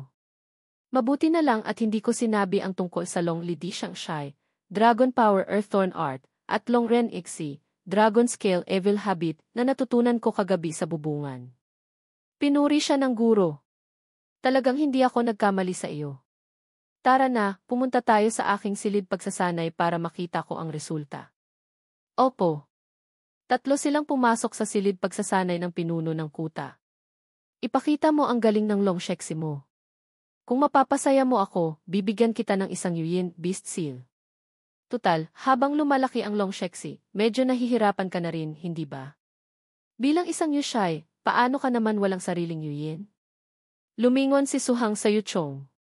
Munting nila lang, kung makakakuha tayo ng Yuyin mula kay Guro, nakasalalay na sa iyo iyan. Itinaas ng Guro ang kamay, sa gitnang daliri niya ay may isang pulang singsing na nagliliwanag. Mula roon, isang espiritong hayop ang lumabas. Hao Jian Seongjon, Thick Armored Rock Bear Lord. Makipaglaro ka muna sa munting nilalang na ito. Si Suhang at ang Yuchong ay napanganga sa gulat. Guro, gaano karami ba talaga ang inyong mga teroristang Yuchong? Bawat labas, iba't ibang uri. Umiti ang guro at sinabi sa kanya, haha. Ang mga Yuchong na masyadong mahina, wala ako niyan. Mga teroristang Yuchong, mayroon akong mga 11 o 20. Ang antas na tulad ng Haojia and Songjun na ito at ng Rongyan Baolong, Lava Tarant Dragon, ay kalahati lamang. Nakatayo si Suhang sa kabilang banda, pinagpapawisan sa takot. Sige na, bata. Gusto mo ba ng yuyin ko? Ilabas mo ang iyong tunay na lakas. Panahon na para suriin ko ang resulta ng iyong pagsasanay. Umatungal ang Haojia and Xiong, isang tunog na yumanig sa langit, halos mapabagsak ang Yuchong at si Suhang. Ang mga mata nito ay pulang-pula. Biglang, ipinakita ng Long Shexi ang nakatagong lakas. Nagtaka si Suhang. Ito ay muli niyang ginamit ang Long Weixi, Dragon Might Intimidation. Sumandal ang guro sa baba, pinuri ito. Hindi masama. Nagawang gamitin ang estado ng yugto ng pagtanda upang ganap na labanan ang kapangyarihan. Tigil! Huminto ang Haojia and Xiong, ipinatong ang dalawang kamay sa lupa. Kaunti pa, bata. Gumamit ka ng kaunting tuki, breath. Ginabayan ni Suhang ang kanyang Long Shexi. Ngayon na. Ginamit ng Long Shexi ang Isnyan Tukay, Evil Breath, Sinyandan, Evil Bullet. Itinuon ng Long Shexi ang buong lakas, isang lilang enerhiya ang lumitaw sa bibig nito, itinuon ang buong lakas, pagkatapos ay pinakawalan sa katawan ng Haojia and Xiong. Ngunit sa napakalaking katawan nito, wala itong naramdaman. Mayabang na ng asar ang guro. Bata, hindi ka pa ba kumakain? Magdagdag ka pa ng ilang bala para may makamot man lang si Xayong Jun, Beer Lord. Naiinis si Suhang, may ibinulong sa Long Shexi. Ginamit ng Long Shexi ang Isnian Liudan Guan Lian Zhu, Evil Grenade Chain Shot. Sumabog ang lakas ng Long Shexi. Yan, Ivan. Sunod-sunod na lilang enerhiya ang tumama ng diretsyo sa ulo ng Haojia and Xiong. Tumingala si Guro Zhu, nagulat, pagkatapos ay lumingon at pinuri si Suhang. Napakagaling! Walang sabi-sabi, ginamit agad ang nabuksang kasanayan na Isnyan Tuki, si Inyandan, pagkatapos ay ginamit ang pagkapit ng enerhiya ng elemento ng kadiliman, sunod-sunod na ginamit ang Isnyandan para sa Guan Lian Zhu na atake. Siyempre, ang bilis at katumpakan ay napakaganda rin. Magaling! Magaling! Hinaplos ni Suhang ang ulo, nahihiya. Guro, masyado ninyo akong pinupuri. Sa totoo lang, bukod sa Guan Lian Zhu, mayroon pang isang uri, ang Xing Lian Zhu, Star Chain Shot, na maaaring umatake ng may takip para hindi makaiwas ang kalaban. Ngunit ang ganoong uri ng atake ay hindi pa rin makakasira sa depensa ng Xayong Jun. Muling nagsalita si Guro Zhou. Bata, labis akong nasiyahan sa ipinakita mo. Inilahad ng guro ang kamay, ibinigay sa kanya ang isang gintong singsing, nakaukit doon ang mga salitang Kihu Zhayu Shuren, Fire Beast Tamer Ring. Ang yuyin na ito ay para sa iyo na. Kahit hindi kasing laki ng espasyo ng singsing kong yuyin, makakapaglaman ito ng 5 yuchong. Kung papayag ang yuchong mo na magsiksikan, 10 rin ay pwede. Tuwang-tuwa si Suhang. Salamat, guro. Nagbilin pa ang guro. Huwag ka munang masyadong matuwa. Kahit napakaganda ng pag-unlad ng kasanayan, ang karanasan sa pakikipaglaban ng munting nilalang na ito ay malinaw na 0 pa rin. Ang tunay na labanan ang pinakamahusay na paraan upang madagdagan ang karanasan sa pakikipaglaban. Sa lugar na medyo nasira, nagpa siya akong ipadala ka sa himpilan ng depensa sa Hilaga. Doon, madalas kang magkakaroon ng pagkakataong makipaglaban sa mga mapanganib na uri. 3 araw mula ngayon, mag-ulat ka sa punong himpilan ng militar, may mag-aayos ng misyon para sa iyo. Tinapik ng guro ang balikat ni Suhang bilang paalala. Ilang araw pagkatapos, sa lugar kung saan nagtitipon ang mga itim na liwanag, sa labas ng matataas na pader, mayroon pang 4 na linya ng depensa na pumapalibot sa buong lugar ng pagtitipon. Bawat linya ng depensa ay may matitibay na kuta at mga yushay. Si Suhang ay nakaupo sa likod ng yuchong papunta sa destinasyon. Sa ibaba, may mga taong may hawak na armas, kasama ang mga malalakas na armas at sundalo. Sa mga ito, ang linya ng depensa sa timog at hilaga ang pinakamapanganib, halos araw-araw ay kailangang makipaglaban sa mga mapanganib na uri. Ang mga pagsabog ng Ki-Boom-Boom, ang mga mapanganib na biolohikal na materyales ng lungsod, karamihan ay resulta ng mga labanan sa apat na linyang ito ng depensa. Sa loob ng 3 araw, natanggap ni Suhang ang allowance para sa susunod na buwan, mahigit 250,000. Kinuha niya ang pera at ipinambili ng pagkain para sa Longsheksi. Mahigit kalahati nito ay ginamit para bumili ng pagkain para sa Longsheksi. Ginamit ang 3 araw para gumawa ng pormulang pagkain na maaaring itago ng matagal. Ang liham ng misyon ay naglalaman ng, sa ilalim ng utos ng punong himpilan ng militar sa labas ng lungsod, si Suhang ay itinalaga bilang miyembro ng pangkat sa harapang linya bilang 7 sa Hilaga. Ang ingay ng lahat ng bagay ay dungdung. Ang pagtitipon ng 4 na linya ng depensa, mahigit kalahati ay itinatag para sa mga plantasyon sa tiwangwang na lupain na ito. Tutal, limitado ang lawak ng lugar ng pagtitipon. May kabuuang 7 plantasyon ang lugar ng pagtitipon na gumagawa ng pagkain, ngunit hindi sapat para matugunan ang pangangailangan ng 50 hanggang 60,000 tao sa lugar ng pagtitipon. Ang lugar ng trabaho ng plantasyon sa labas ng lungsod ay kasing delikado ng pagsali sa pangkat ng tagahanap, isa rin ito sa mga lugar na gustong iwasan ng mga tao sa lugar ng pagtitipon. Kung tama ang pagkakaalala ko, ang plantasyon bilang 5 ni Kudingkuan ay ipinadala rin sa plantasyon bilang 30, isang ligtas na sona sa ilalim ng linya ng depensa sa Hilaga. Nakarating na sa destinasyon. Huminto ang sasakyan. Sinabi ng trooper kay Suhang, Ginoong Su, ito na ang harapang linya bilang 7. Naway maging matagumpay kayo sa lahat ng bagay. Kailangan ko pang bumalik para mag-ulat kaya hindi na ako magtatagal.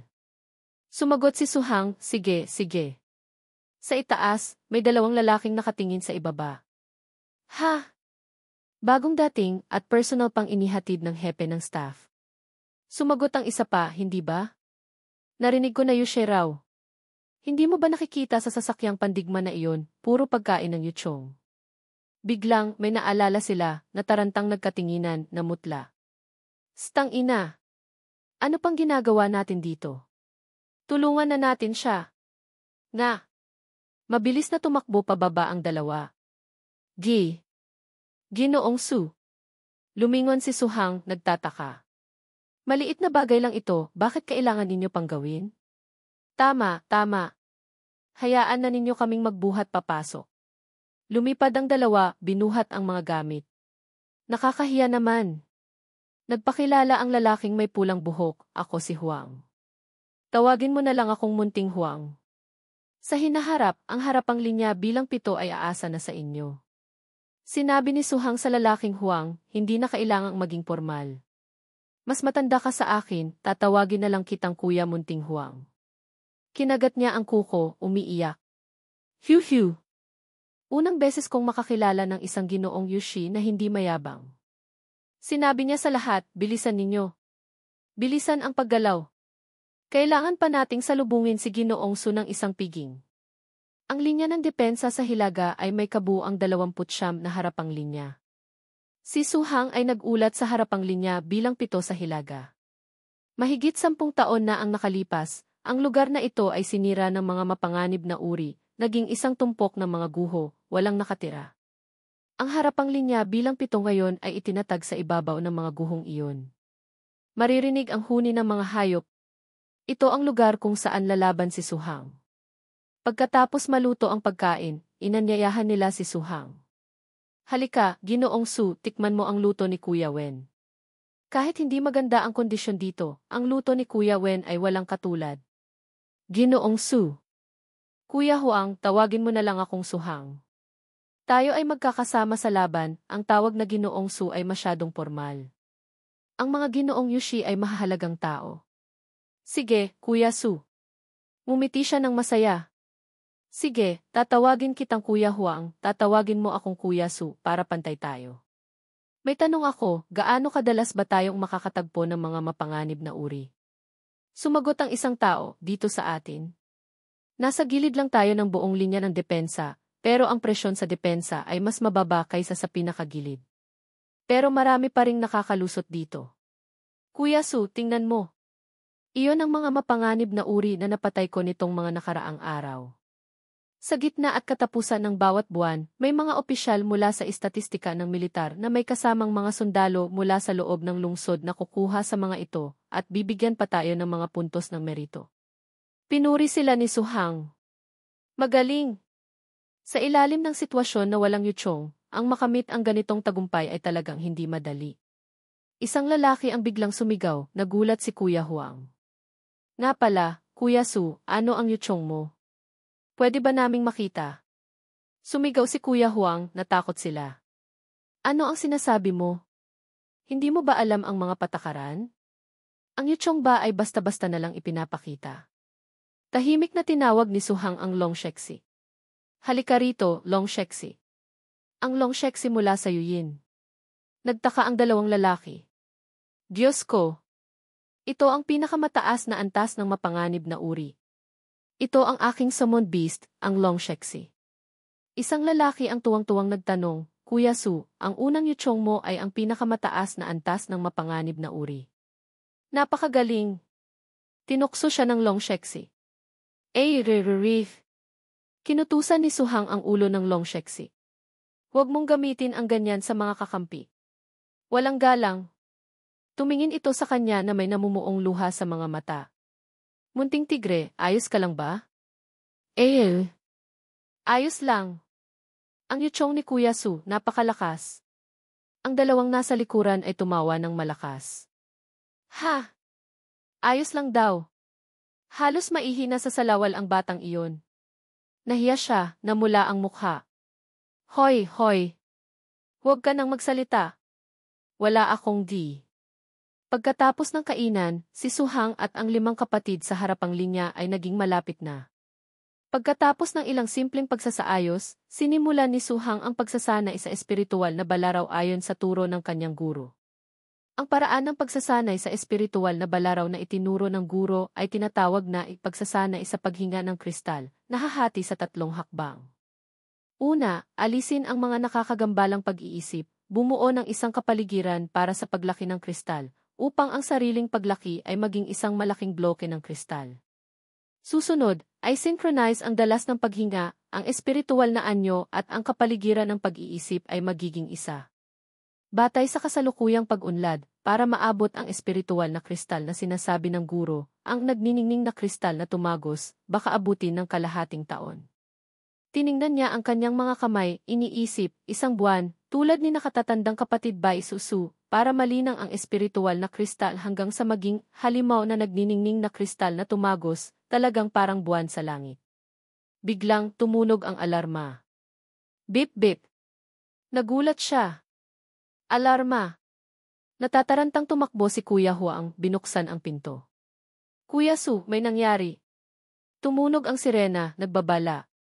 Iyon pala ay isang uri ng mapanganib na nilalang. Tiningnan ng lahat sa pamamagitan ng teleskopyo. Iyon pala ay ang mapanganib na uri na, gapos na dila ng gasuklay, madaling makaputol ng isang ladrilyo. Si Kuya Huang, tila sanay na sa mapanganib na uri. Kuya Su, ang gapos na dila ng gasuklay ay isang karaniwang mapanganib na nilalang sa linya ng depensa sa Hilaga. Ang uri na ito ng insekto ay may napakalakas na kakayahan, ang mga paa at kamay ay malamang na hindi mahirap harapin. Sumigaw si Kuya Huang, buong pangkat, maghanda para sa laban. Ako at si Matandang Z ang magbabantay sa tor, sa posisyon ng sniper bilang isa sa Hilagang Kanluran. Si Munting Tigre at Munting Lu ang magbabantay sa posisyon ng sniper bilang 5 at 6 sa unang palapag. Kuya Wen, lipulin ang 3 nasa yugto ng pagtanda. Ang isa pang nasa yugto ng pagtanda, ipaubaya na kay Kuya Su. Opo. Boom! Isang tunog. Ang likas na kasanayan ng mapanganib na uri na iyon ay persepsyon ng sistema ng baluti, ngunit tumagos pa rin ang bala, diretso sa katawan ng halimaw. Lipulin sila. Tandaan, huwag tamaan ang ulo. Kung masira, hindi na mabibilang sa merito ng militar. Ang kasanayang baluti ng dila ng gasuklay, kahit hindi malakas, para sa ordinaryong tao, ay maaaring makabawas sa epekto. Sunod-sunod na nagpaputok ang 2 sa mga halimaw, ginamit ang machine gun para sirain ang bahagi ng bibig, nagbibigay ng pagkakataon sa sniper. Tumingala siya sa teleskopyo, nakita ang isang nakatayo, gumagamit ng kalasag para protektahan ang sarili, ngunit tinagusan pa rin ang bala at nabasag. Sinabi ng isang tao pagkakataon. Itinutok niya ang baril dito at isang putok tumama agad. Nagulat si Su King, Su Hang, unless Su King is also present and unmentioned before this point in the original, context implies Su Hang's observation. Ito ba ang larangan ng digmaan ng linya ng depensa sa Hilaga? Kahit hindi sila mga Yushai, napakaganda ng kanilang koordinasyon. Pagkatapos ng maraming beses na magkakasama sa laban, isa na silang napakalakas na puwersang pandigma. Ganoon na lang, sunod-sunod na nalipol ang mga mapanganib na uri. Tingnan ninyo. May isang tumakas. Munting tigre, sumama ka sa akin at kay Kuya Su para tapusin ang huling iyon. Opo. Kumuha sila ng sasakyan. Kumapit kayo. Sumugod sila sa kinaroroonan ng huling halimaw.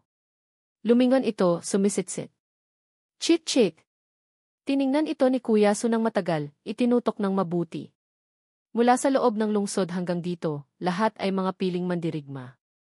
Itutok ng mabuti, huwag magkamali. Opo.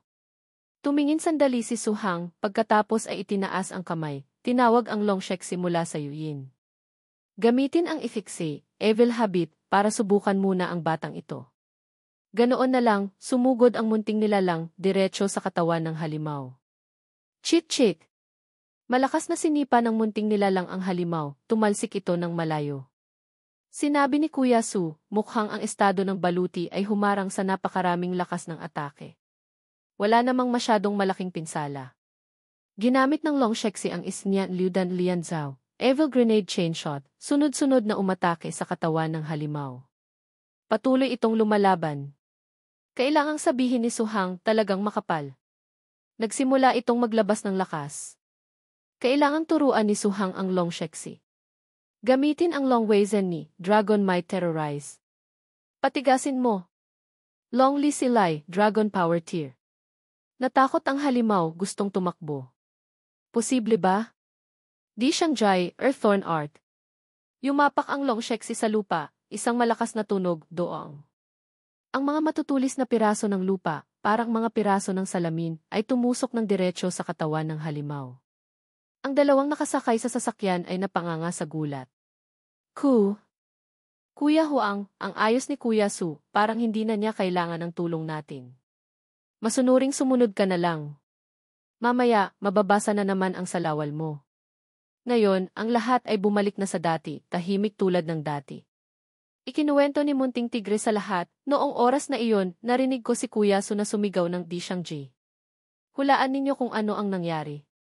Direktang tinusok ng yuchong ni Kuya Su na parang candy. Tinapik ni Kuya Huang ang balikat ni Kuya Su, naglabas ng saloobin. Kuya Su, dati, akala ko katulad ka lang ng ibang mga yushai, puro yabang lang. Pero ngayon talagang humahanga na ako. Napakagaling. Nahihiya siyang kinamot ang ulo. Hindi naman. Kayo rin, napakagaling lumaban. Isang lalaki ang tumakbo, sumigaw, Kuya Huang, may dumating. Lumingon ang dalawa. Kuya Su, tingnan natin kung sino. Tumakbo sila palabas, mula sa itaas, tiningnan ang ibaba. Isang konvoy ng mga sasakyan mula sa punong himpilan. Kakaiba. Bawat beses na bibilangin ang merito ng militar, ang punong himpilan ay humihip lang ng 7 para ipaalam, hindi bababa sa tanghali bago makarating dito. Bakit ngayon, maaga pa lang, dumating na? Tila may naintindihan si Su Hang, context suggests Huang Cheng's or another soldier making this observation, not Su Hang, unless Su Hang already knows Lulang. Siya kaya iyon? Iyon pala ay ang punong commander ng linya ng depensa sa Hilaga, si Lulang. Lahat ay tumayo ng tuwid, malakas na sumigaw, pagbati, punong commander. Huang Cheng's, ilang taon na tayong hindi nagkita, ganoon ka pa rin, ano? Walang pinagbago. 2 hibla ng luha ang pumatak sa kanyang mga mata dahil sa sobrang tuwa. Hindi ko inaasahan na naaalala pa ng punong commander ang pangalan ko. Ang inyong lingkod ay labis na nagagalak. Punong commander, pagod na po kayo sa malayong paglalakbay. Sige na. Anong malayong paglalakbay? Ang kabuang distansya ay wala pang 10 minuto. Lumapit si Lulang kay Kuya Huang, nagtanong, kilala mo ba rito? Ulat, punong commander. Ano po ang pangalan ninyo, kapatid? Si Suhang, nakilala ko na ang ikatlong nakatatandang kapatid. Gustong-gusto ko ang buhay dito. Hinaplos ni Lulang ang ulo ni Suhang. Munting nakababatang kapatid, hindi na kailangang maging formal sa nakatatandang kapatid. Maraming beses nang sinabi sa amin ni Guro na kumuha siya ng isang henyong alagad. Narinig ko sa hepe ng staff na noong pumunta ka sa punong himpilan, hindi mo ako nakita. Noong nakaraan, dahil abala ako sa pag-apula ng sunog, may isang grupo ng mga taong walang pakundangan ang dumaan. Ngayon, espesyal akong pumunta para makita ka. Ang dalawang nasa likuran ay nataranta. Ang punong commander, dahil kay Suhang kaya siya pumunta sa isang liblib na lugar na ito.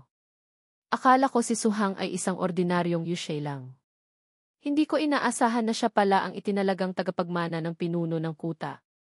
Mabuti na lang at wala akong ginawang masama sa kanya nitong mga nakaraang panahon.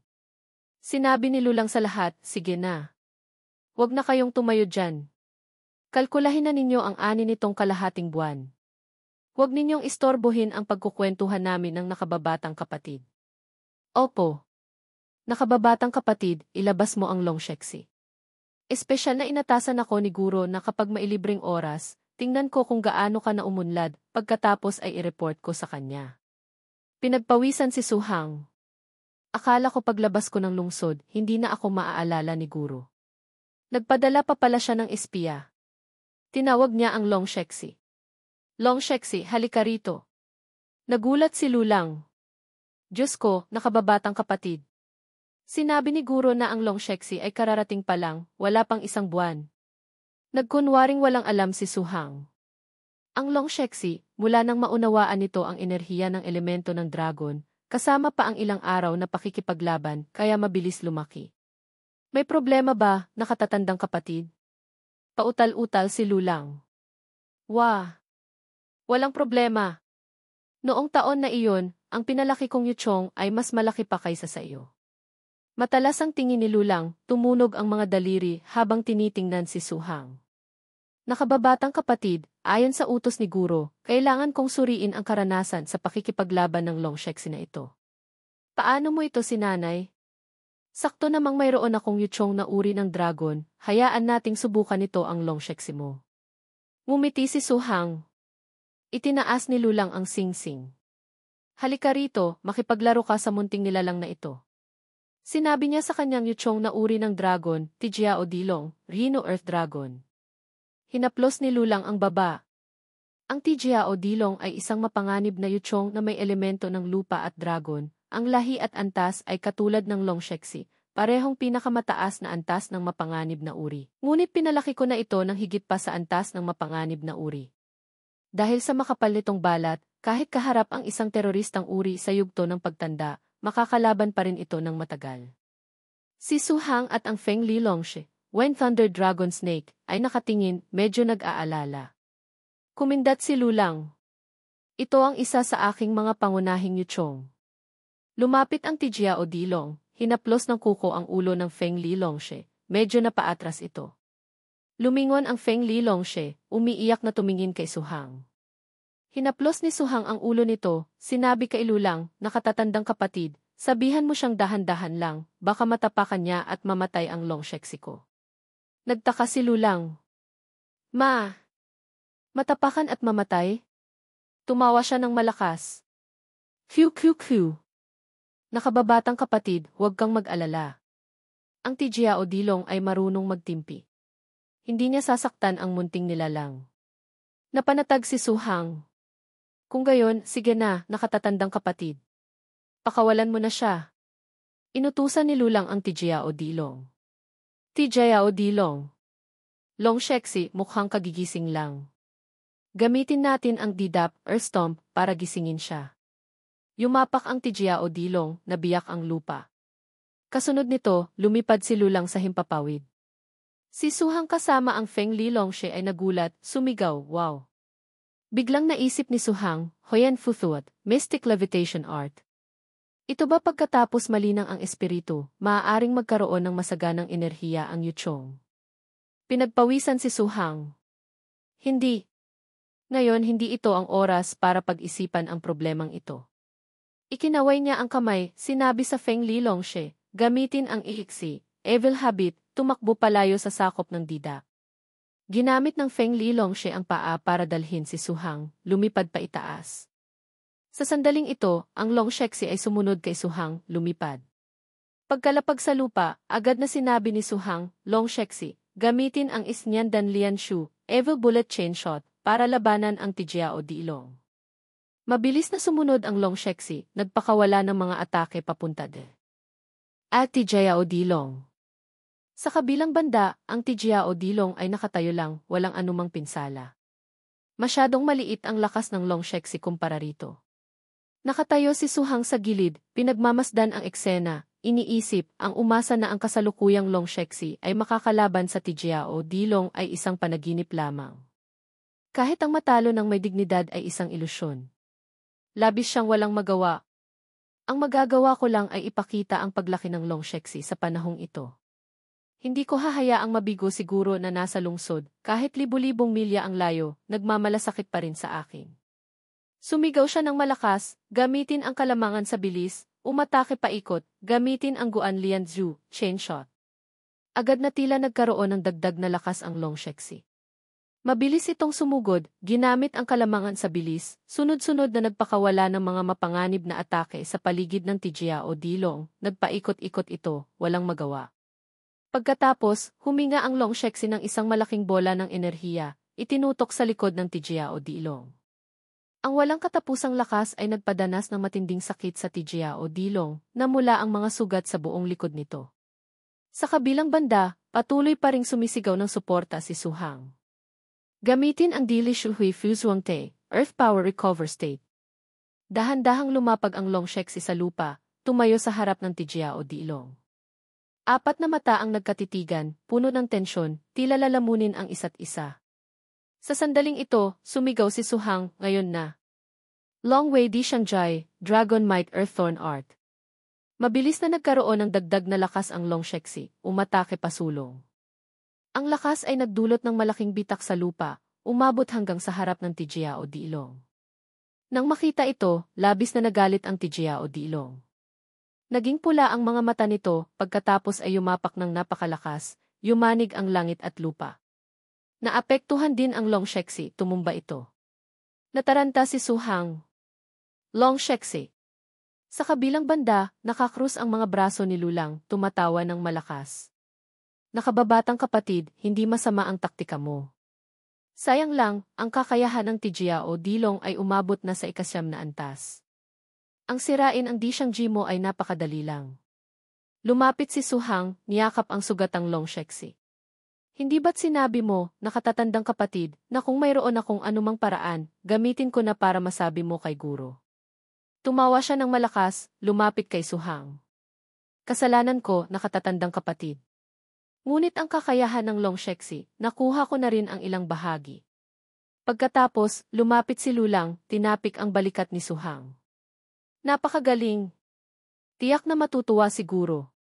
Inakbayan niya si Su Hang, naglakad. Ang paglaki ng Longshexi, ang bilis ng pagbubukas ng kasanayan ay nalampasan pa ang akin noong taon na iyon. Talagang kumuha siguro ng isang napakagaling na nakababatang kapatid. Ang dalawang hayop ay nag-akbayan din sa likuran. Lumipat ang eksena. Hindi nagtagal pagkaalis ng ikatlong nakatatandang kapatid, pumasok na ang taglamig.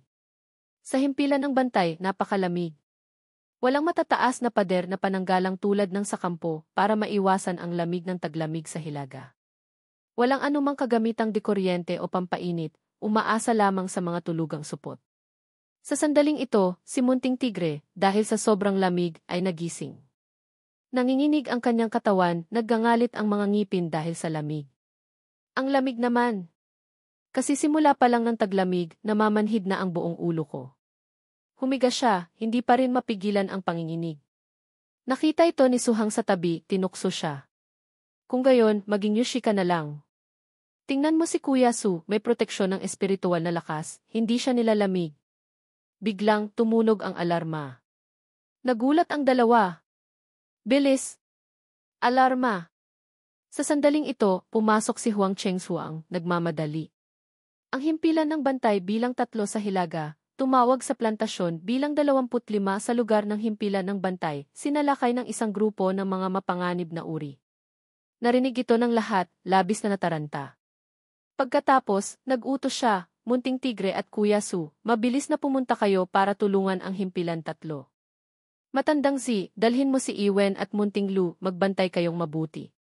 Sabay-sabay na sumigaw ang lahat, opo. Pagkatapos nagmamadaling umalis. Sa sandaling ito, nagsimulang umandar ang sasakyan ng himpilan ng bantay, umalis. Ayon kay Kapitan Lee, napakadelikado ng sitwasyon ngayon. Ang plantasyon bilang 25 ay nasakop na. Mahigit 20 pangalawang antas na mapanganib na uri at maraming mababang antas na mapanganib na uri ang nakapasok na sa plantasyon. Ngayon, ang lahat ng tao sa plantasyon ay natrap sa dormitoryo ng mga empleyado. Sa kasalukuyan, umaasa lamang sila sa 10 hayop na ipinadala ng Departamento ng Seguridad para lumaban, napakahirap. Ngunit, ang masalakay ng mga mapanganib na uri ay maaga o huli mangyayari. Ang lahat ng tulong mula sa himpilan ng bantay bilang 3 at bilang 4 natin, at ang pangunahing puwersa ng 2 plantasyon ay ipinadala na roon. Lumingon siya kay Munting Tigre.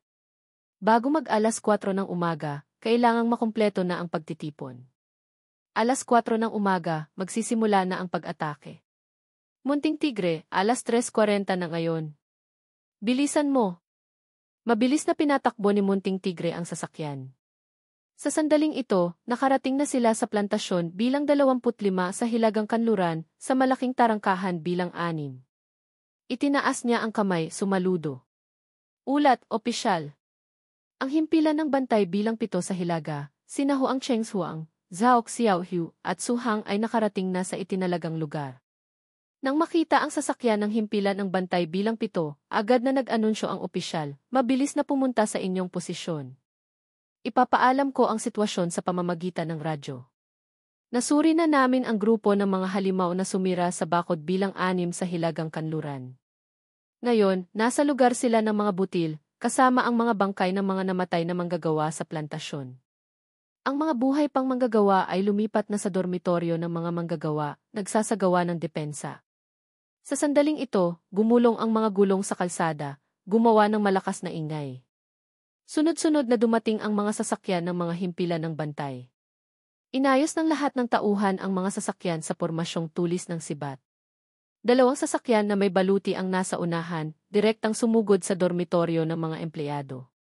Magsindi ng apoy. Espesyal na pansinin, ang sumalakay na mapanganib na uri ngayon ay isang kawan ng dufulang, venomous widow wolf, napakalakas. Itutok lamang sa ulo para tamaan. Kailangang mabilis na atakihin ang mapanganib na uri, iligtas ang mga natrap na manggagawa.